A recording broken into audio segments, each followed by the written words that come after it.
Graça e paz, meus irmãos. Estamos aqui para mais uma aula a respeito da segunda vinda de Jesus.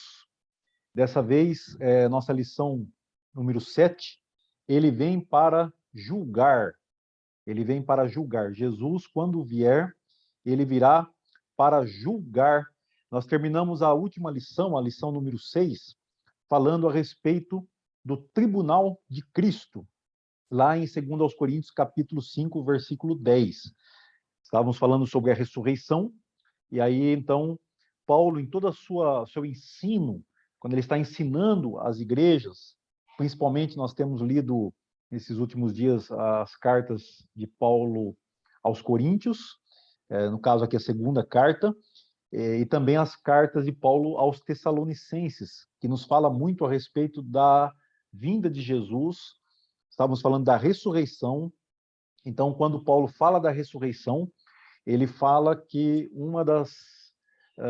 dos acontecimentos após a ressurreição de Jesus é que nós todos compareçamos ao tribunal de Cristo para receber cada um segundo as suas obras, por meio daquilo que tiver feito por meio do corpo, o bem ou o mal que tiver feito por meio do corpo.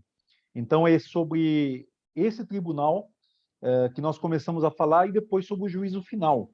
São duas coisas que podem não ser a mesma, podem ser distintas. Não fica tão claro nas Escrituras se esses momentos serão momentos distintos ou com grande espaço de tempo, de eventos entre um e outro, mas o que fica claro para nós é que são dois grupos que serão julgados com bases diferentes. Então, quando Paulo fala do tribunal de Cristo, ele usa uma palavra em grego, ali em 2 Coríntios 5:10, que se chama bema, bema de Cristo. E essa palavra, segundo John MacArthur, na sua Bíblia de Estudo, ele se refere a uma plataforma onde os atletas recebiam suas recompensas, seus prêmios, depois de terem praticado e vencido determinado esporte. Então é interessante porque isso nos leva a pensar que é possível que esse tribunal seja apenas para os crentes, mas de qualquer forma o julgamento para os crentes vai ficar claro para nós em outros escritos que ele é bastante distinto, diferente do julgamento para os não crentes.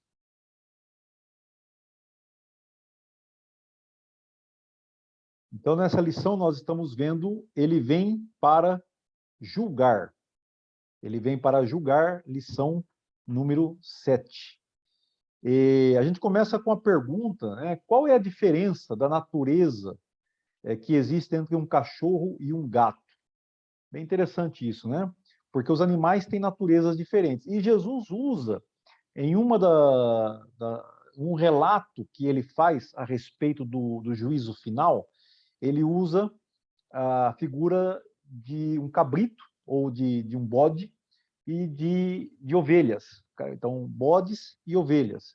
Ele diz, então, que lá no capítulo 25 de Mateus, que ele colocará as ovelhas, né? Quando o Filho do Homem vier julgar, ele colocará as ovelhas à sua direita e os bodes à sua esquerda. Então, ele faz essa distinção bastante interessante nesse dia do juízo final.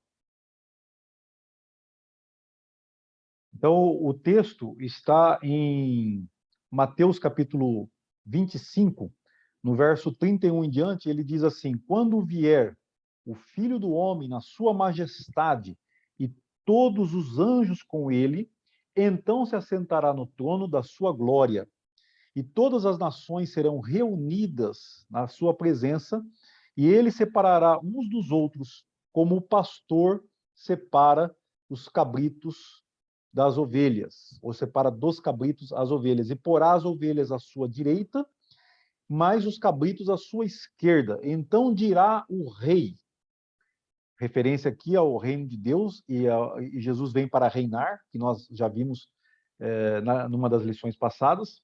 Então dirá o rei aos que estiverem à sua direita: vinde benditos de meu Pai, entrai na posse do reino que vos está preparado desde a fundação do mundo.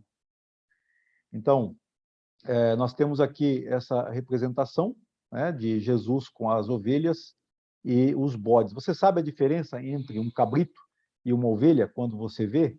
Né? Então, Jesus conhece bem essa diferença e ele vai deixar isso muito claro naquele dia do julgamento final, né, que Jesus fala. E vale lembrar que não é uma parábola, é uma história, um relato do julgamento que Jesus dá, um dos relatos mais detalhados, precisos do Novo Testamento, ali em Mateus 25.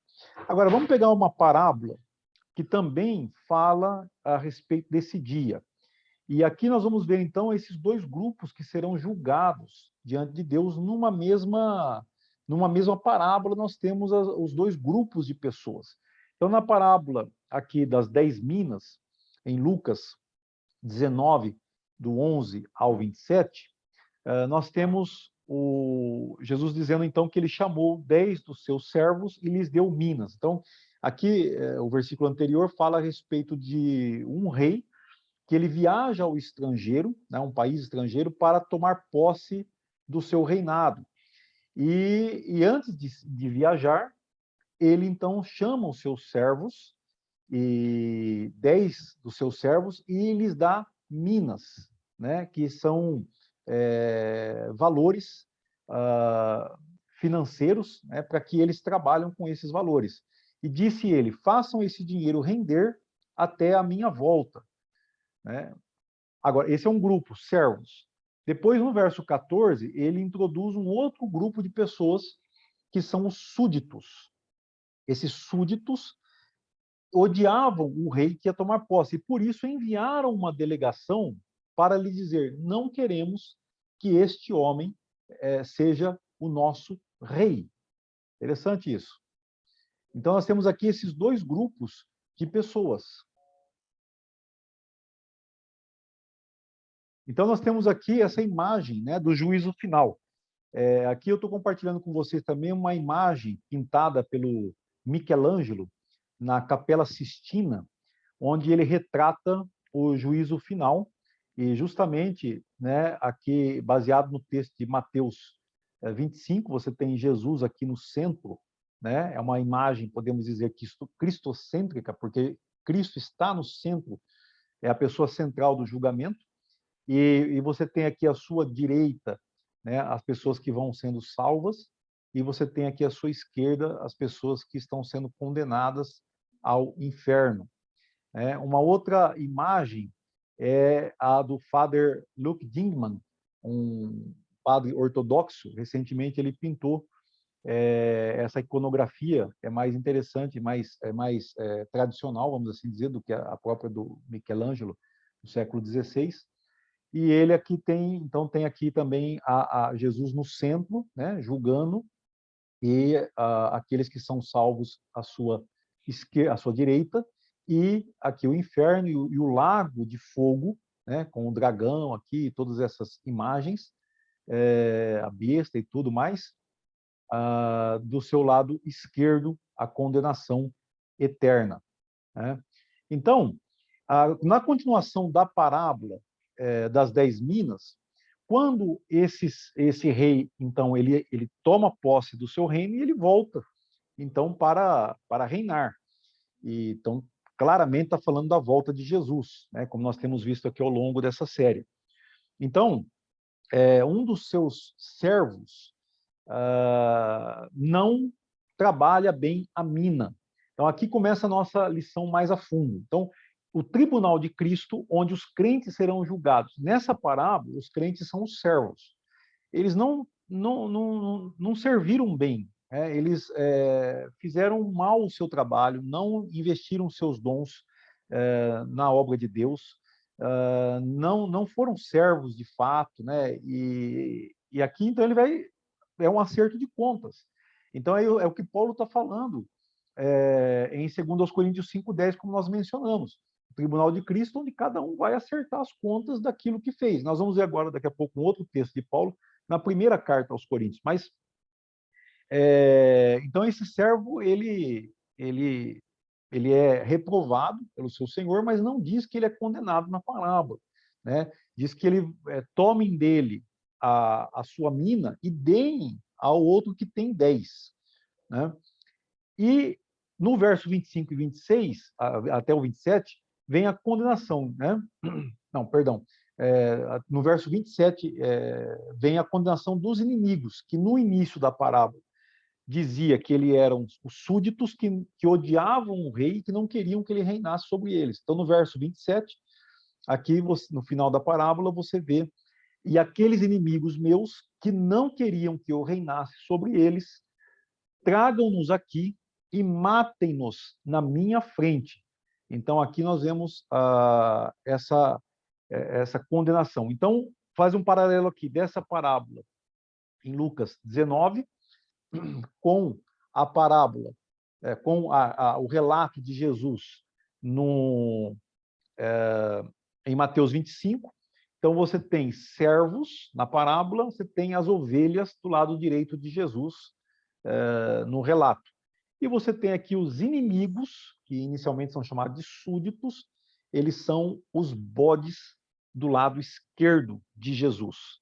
Então, nós temos aqui nas próprias palavras do Senhor Jesus, essa explicação de como será o julgamento separado entre os crentes que são salvos e os que não são salvos. E agora nós vamos ver, então, indo para a leitura de 1 aos Coríntios, capítulo 3 e 4, que eu encorajo você a ler esses dois capítulos numa versão que você consiga entender bem, uma versão moderna, e você vai identificar algumas coisas ali nesse capítulo. Então, uma delas é justamente esse julgamento que Paulo fala a respeito dos crentes, né, que vão edificar a casa de Deus, que é a igreja, ou o santuário de Deus, e alguns vão fazer isso com pedras preciosas, com ouro e com prata, mas outros vão fazer com madeira, feno ou palha.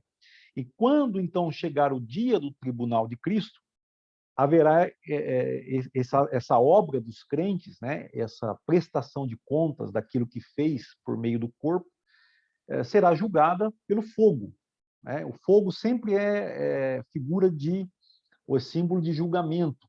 Então, o fogo vai vir sobre essa obra. E nós sabemos que a palha, o feno e a madeira vão queimar, né?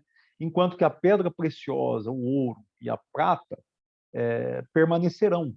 Então, Paulo é bem claro, esses crentes que fizeram um trabalho mal feito e de pouca qualidade, né? E nós vamos ver aqui no próprio texto, nos dois capítulos, se você perguntar assim, mas qual que é a qualidade que será julgada nesse dia? Então, Paulo está falando sobre isso.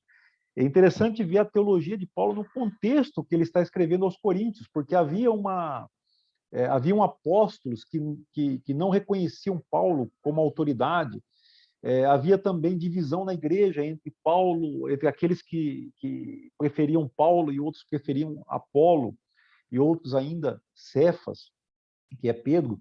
Então, o Paulo coloca em perspectiva, né, justamente que existem obreiros, existem servos que não estão fazendo bem o seu trabalho. Então, nesse dia, a sua obra será queimada, mas eles serão salvos. Apesar disso, Paulo deixa isso bem claro, que haverá salvação para eles, né? Vamos ver outras razões qual é o julgamento que vai ser levado segundo Paulo nesses dois capítulos de 1 aos Coríntios. Então, quando você lê 1 aos Coríntios, capítulos 3 e 4, tem esses dois versículos aqui que eu gostaria de compartilhar antes de mais nada, que falam a respeito daqueles que destroem o santuário de Deus, né? Então ele fala: vocês não sabem que o santuário de Deus e que o Espírito, que vocês são o santuário de Deus e que o Espírito habita em vocês? Se alguém destruir o santuário de Deus, Deus o destruirá, pois o santuário de Deus, que são vocês, é sagrado. Então, esse texto não deve ser aplicado e interpretado à pessoa individualmente ou ao corpo da pessoa, né? Como se nós dizemos que a destruição do corpo, uma pessoa que, por exemplo, que tem um vício, ela está pecando porque ela está destruindo o santuário de Deus. Não nesse texto aqui, né? Talvez você vai encontrar isso em outros textos, mas aqui, no contexto, o santuário de Deus é a igreja. Então, esses obreiros que trabalham mal, que não servem com seus dons, né? Eles vão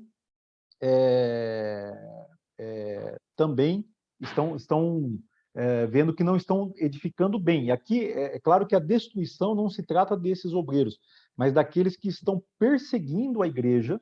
Nós vamos ver um outro texto em Colossenses que fala em Tessalonicenses, né, dentro do contexto. Mas o que Paulo está dizendo então aqui é a respeito desse serviço que eu e você prestamos à igreja.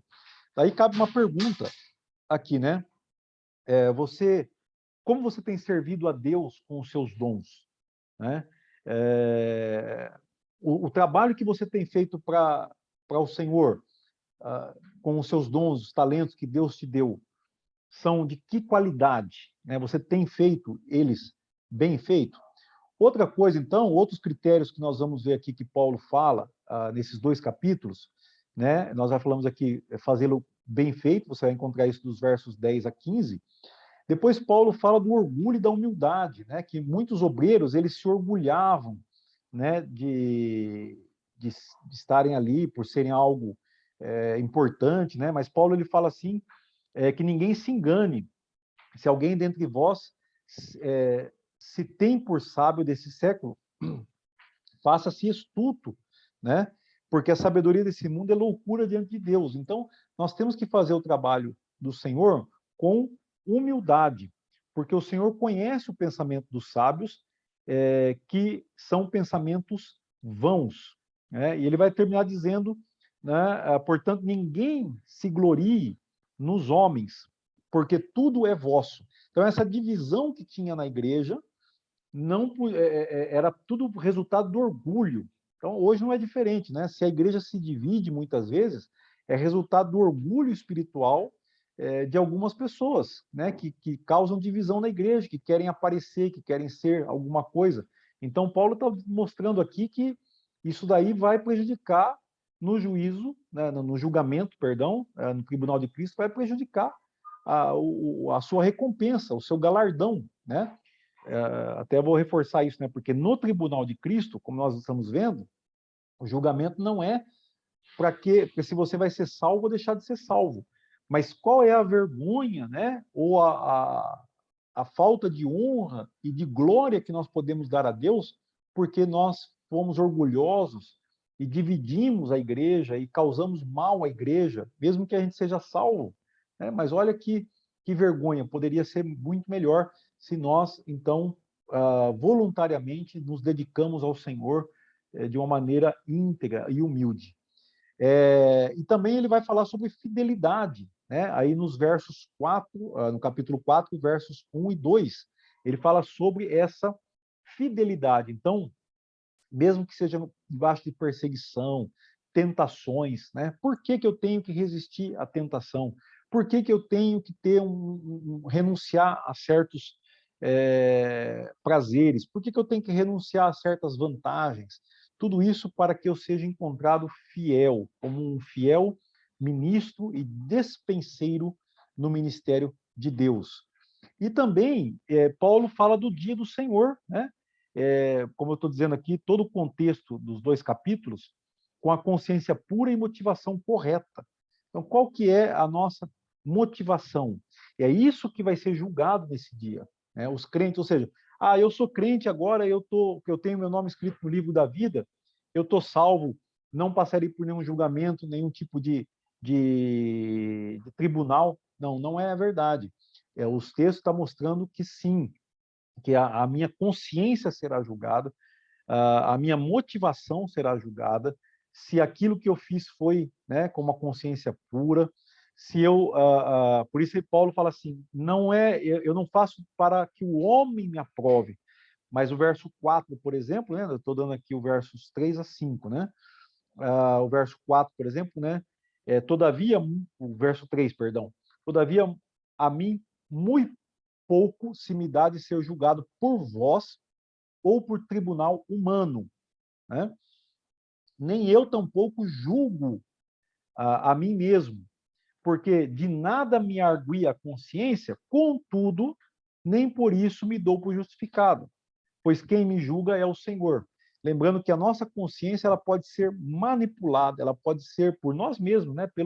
Pelo ego, pelo velho homem, muitas vezes que está se levantando ali, e a gente manipula a nossa consciência, mas ele fala assim: quem me julga é o Senhor. Então não é a minha consciência que vai me julgar, não são as outras pessoas que vão me julgar, eu não devo me preocupar tanto com o que estão falando de mim, mas eu tenho que me preocupar com o Senhor que me julgará. Verso 5. Porque, portanto, não julgueis antes do tempo, até que venha o Senhor, o qual não somente trará à plena luz as coisas ocultas das trevas, mas também manifestará os desígnios dos corações, e então cada um receberá o seu louvor da parte de Deus. Então, qual é, meu irmão, o louvor que você vai receber da parte de Deus? Qual é o louvor que eu receberei da parte de Deus? Nós não sabemos, né? Nós ainda não sabemos, mas esse será um dia muito interessante, será um dia muito importante nas nossas vidas, com toda certeza. Então, vamos nos preparar bem para isso. Vale a pena. Então, nesse outro contexto aqui, dos escritos de Paulo a respeito do juízo final, vamos dar uma olhada também em 2 Tessalonicenses, e aí nós vamos ver novamente os dois grupos de pessoas, as duas ações de julgamento que Deus vai fazer. Lembrando que os tessalonicenses, eles sofriam uma grande perseguição, né? Quando você lê o capítulo 17 de Atos dos Apóstolos, você tem um contexto do que estava acontecendo em Tessalônica, cidade onde Paulo planta a igreja, começa ali a falar do Senhor e os crentes, né, se convertem, e há uma grande perseguição. Paulo tem que fugir, depois ele vai, os judeus são os perseguidores nesse contexto aqui, os judeus, e vão perseguir Paulo em Bereia também, e ele foge novamente, né? Ele vai embora porque não vale a pena morrer ali na mão daqueles judeus. E Paulo então escreve aos Tessalonicenses, que é uma igreja que ainda não avançou muito no ensino, e principalmente a respeito da vinda de Jesus. Então Paulo quer ensinar essa igreja a respeito da vinda do Senhor Jesus, né? Então vamos ver aqui, eu tenho aqui o texto rapidamente para compartilhar com vocês. Não vamos aqui nos deter muito, mas aqui eu estou com a Bíblia na versão King James atualizada, e aqui grifado, né, você tem aqui em azul, né, que falando a respeito do dia da vinda do Senhor, né, será o justo julgamento de Deus, a fim de que sejais considerados dignos do reino de Deus pelo qual sofreis. Então fica bem claro aqui, Paulo procurando então dar uma palavra de encorajamento a esses irmãos lá em Tessalônica, e ele fala, e é justo diante de Deus que ele retribua com aflições os que vos causam tribulações. Então, esse grupo aqui são aqueles inimigos de Deus lá da parábola, né? E quanto a vós que sois atribulados, vos dê pleno alívio. Então, aqui são os servos, né? Os servos sofrem a tribulação, a perseguição, bem como a nós, assim que o Senhor Jesus se revelar do céu com seus anjos poderosos, em meio a chamas flamejantes. Então está falando aqui, né, aqui azulzinho, a respeito da volta de Jesus que vai se revelar do céu.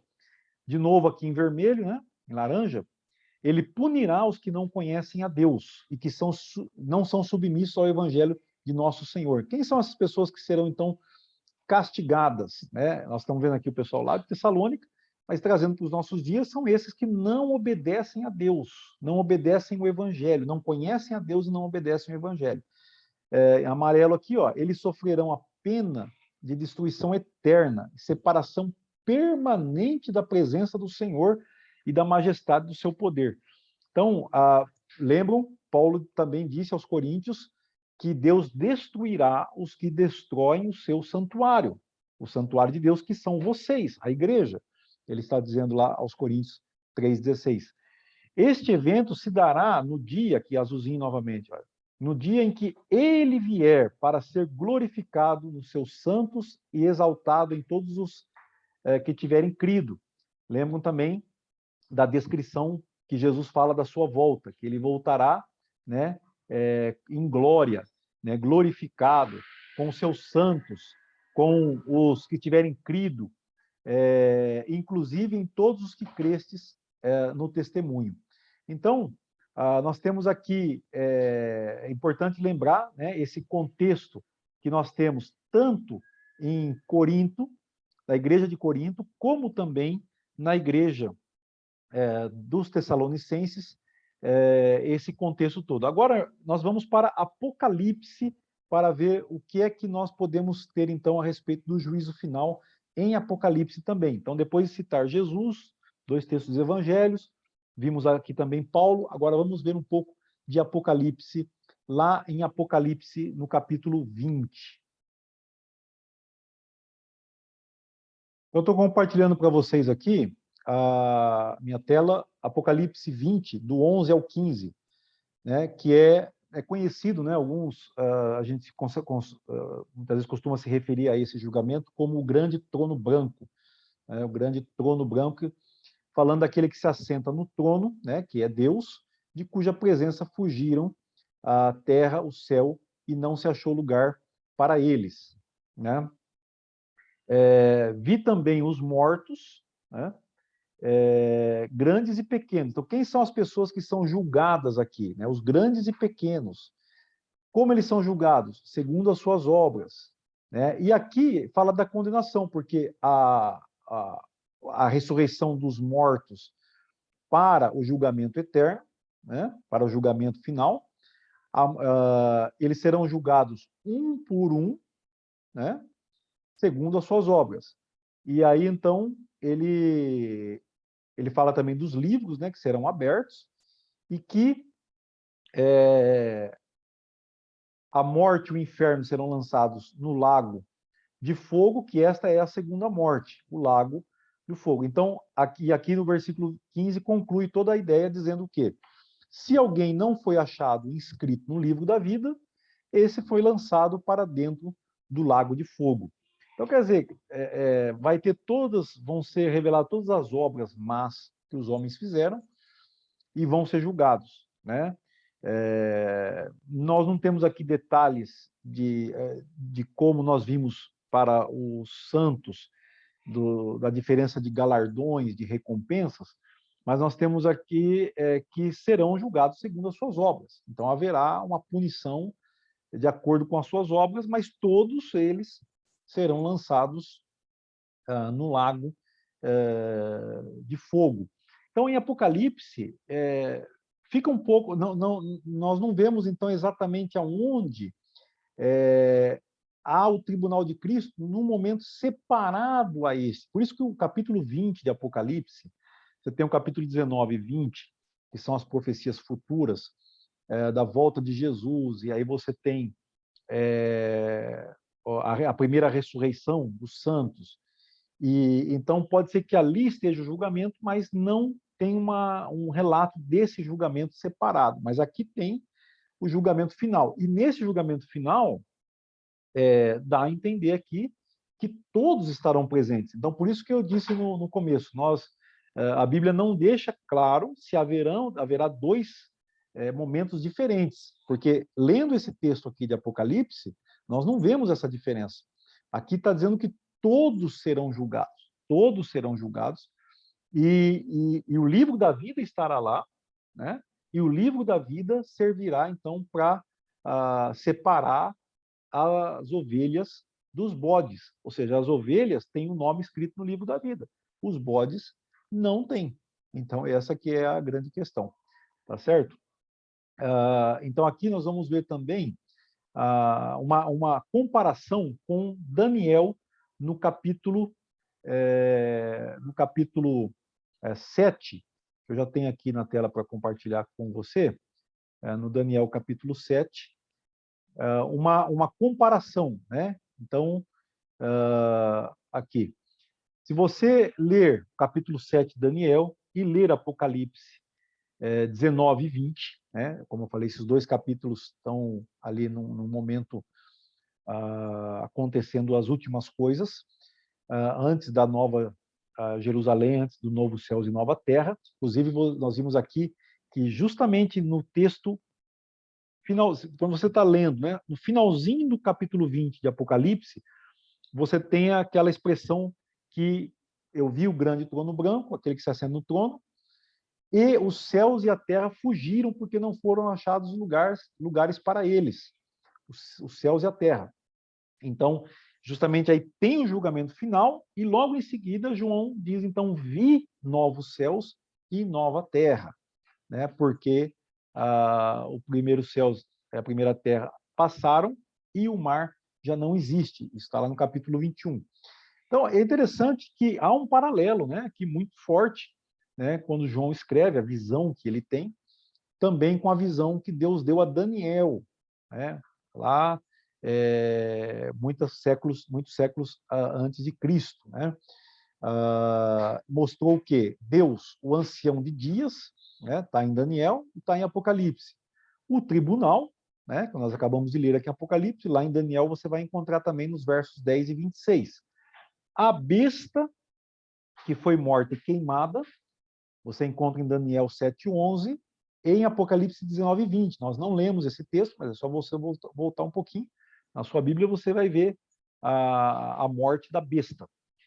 O que nós vamos falar sobre a besta mais nas lições futuras, tá? O filho do homem nas nuvens, né? E aqui também, então, a volta de Jesus, né? Só que em Apocalipse nós temos essa referência em outros textos, porque lembrando que o Apocalipse é como uma espiral que vai dando nuances do cumprimento das profecias, então a volta de Jesus nas nuvens, o Filho do Homem. E o reino, né? Aqui fala do reino, nós temos aqui, tanto em Daniel 7, falando que os justos reinarão, os santos do Altíssimo, e também aqui em Apocalipse, nesse caso, um pouco antes do capítulo, no versículo 4, nós temos então sobre o reinado de Cristo e dos seus santos. Então, esse texto de Apocalipse, né, falando do julgamento final, ele nos encoraja a que nós não estejamos fazendo parte desse povo lá. Nosso nome precisa estar escrito no livro da vida. E aqui eu trago uma aplicação sobre isso, que é o que Paulo fala quando ele escreve aos Filipenses, no capítulo 3, versos 10 e 11. Ele diz assim: para o conhecer, né? Ele está falando de Cristo, né? Que ele abandonou tudo, que ele renunciou tudo, sua justiça própria, para se entregar a Cristo. E o poder da sua ressurreição, porque aqueles que ressuscitaram primeiro não sofrerão a segunda morte. Nós já vimos isso na lição passada. E a comunhão dos seus sofrimentos, conformando-me com ele na sua morte, para que, de algum modo, alcançar a ressurreição dentre os mortos.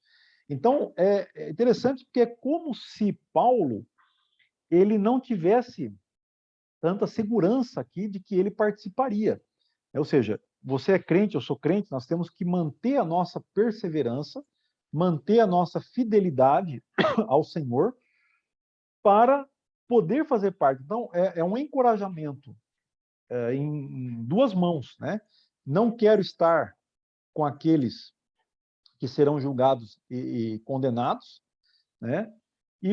Então, quero estar com aqueles que ressuscitarão e reinarão com Cristo, como Paulo está falando aqui. Para isso, eu tenho que conhecer o poder de Deus que opera na minha vida hoje, que me dá a capacidade, a força, né, pelo Espírito Santo, para perseverar vencendo as perseguições, suportando o sofrimento, porque Cristo sofreu na sua morte, e eu também, então,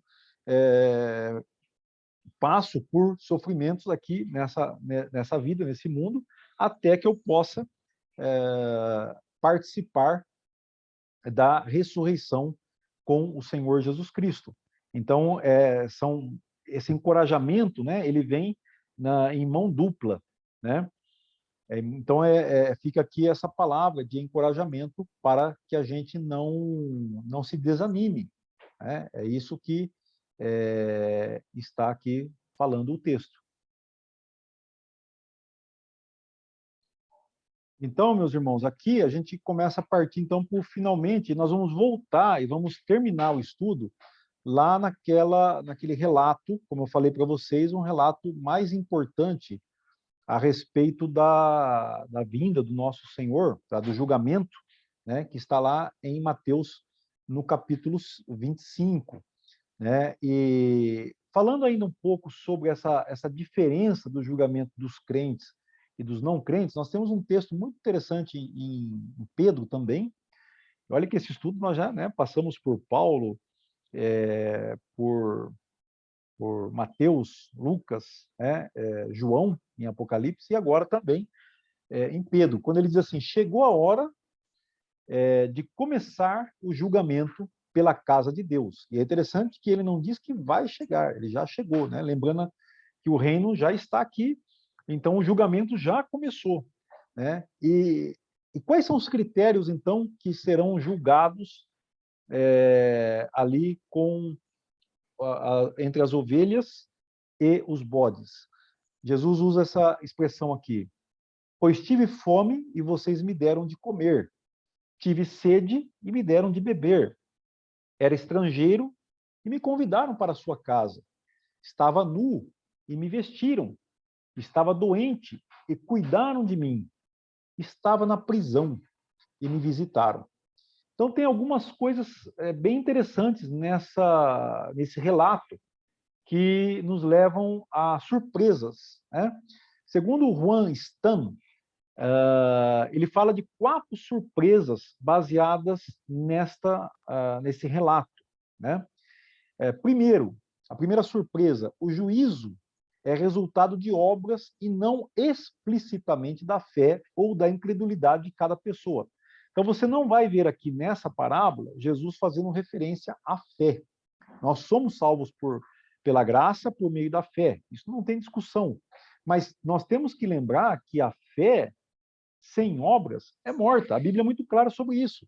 E do que Paulo está falando também? Está falando de obras que nós fazemos ao Senhor. Né? E aqui, então, Jesus não fala nada diferente. Né? Ou seja, essas obras serão julgadas. Né? O dar de comer àquele que teve fome, né? A Jesus quando ele teve fome, de beber, enfim, a base do julgamento, então, descrita por Jesus, são as obras explicitamente. Segunda coisa que nos causa surpresa, surpreende o fato também de que o único relato extenso e detalhado do juízo final menciona exclusivamente obras sociais. Porque dar alguém... tudo se refere ao corpo, você percebe aqui? E nós não vamos espiritualizar o texto. Né? A pessoa passa fome de fato, a pessoa está presa de fato, né? A pessoa está enferma de fato no seu corpo físico e é visitada, e é cuidada. Né? Então, a pessoa é estrangeira, né? E não tem onde ficar, não tem, e você me convidou para ir para a sua casa. Então, esses relatos são de obras sociais, né? Não fala de outras obras que seriam obras religiosas ou obras da fé, que nós podemos fazer ligadas à fé propriamente, né? A terceira surpresa que nós temos aqui nesse texto, nesse relato de Jesus, é que ninguém esperava o veredito que recebeu. Todos foram pegos de surpresa. Ou seja, Aqueles que eram os bodes, né, aqueles que vão ser os bodes, eles acham que eles serviram a Deus, eles acham que eles estarão bem naquele dia, e não estarão, né, e ouvirão uma palavra de condenação. Então, isso, lembrando agora de Paulo, que nós acabamos de ler em Filipenses 3, é como se a gente, olha, coloca a sua barba de molho, né? Presta atenção no que você está vivendo, né? Não vive de qualquer maneira, não ache que já está tudo certinho, né? Porque pode ser que a sua fé acabou não dando fruto, né? Não produziu obras. Então, o que vai fazer com essa fé? Ela é morta, né? Acabou, não tem conversa. E a quarta surpresa, em Apocalipse 21:8, há condições excludentes para participar da nova criação. Agora, aqui ele sai um pouco do Juan Stan, num dos seus livros aqui, não sei se eu tenho o livro que eu tenho aqui para mostrar para vocês, é um livro até que eu recomendo, né? Profecia Bíblica e Missão da Igreja, né? Nesse livro aqui que eu peguei essa fonte. Então, ele está dizendo que, quando ele traz uma lista, novamente agora já falando da Nova Jerusalém, Apocalipse 21:8, a primeira característica daqueles que não vão entrar na cidade, que não vão fazer parte do povo de Deus, são os covardes. E depois tem também os mentirosos, né? Mas os covardes é a primeira característica dessas pessoas, né? Essa exclusão pode se referir a crentes corretos e ortodoxos, porém covardemente conformados com o mundo, buscavam apenas a segurança e o mais fácil, mas nunca entrarão na cidade, né? Nunca entrarão no reino de Deus. Então é bem interessante isso, né? E aí vem a pergunta, né? Como você está se preparando para esse dia? Como você está se comportando hoje? Nós temos uma grande riqueza, que é a palavra de Deus. Hebreus capítulo 4, versos 12 e 13, eu quero concluir, né, com você lendo essa citação de Hebreus, né, e perguntar como você está levando a sério o julgamento de Deus. Porquanto a palavra de Deus é viva e eficaz, mais cortante do que qualquer espada de dois gumes, capaz de penetrar até o ponto de dividir alma e espírito, juntas e medulas, e é sensível para perceber os pensamentos e intenções do coração. E não há criatura alguma incógnita, ou seja, desconhecida aos olhos de Deus. Absolutamente tudo está descoberto e às claras diante daquele a quem devemos prestar contas. Então, esse texto ele encaixa em tudo que foi falado aqui nessa lição e nos coloca diante da palavra. Deixe que a palavra de Deus julgue você. Deixe que a palavra de Deus molde a sua vida. Seja obediente. Lembre-se, Deus julgará e condenará os desobedientes do evangelho. Você seja, então, alguém que segue realmente a palavra. Seja alguém realmente obediente. Que Deus te abençoe. Te vejo no próximo vídeo, na lição número 8. Forte abraço.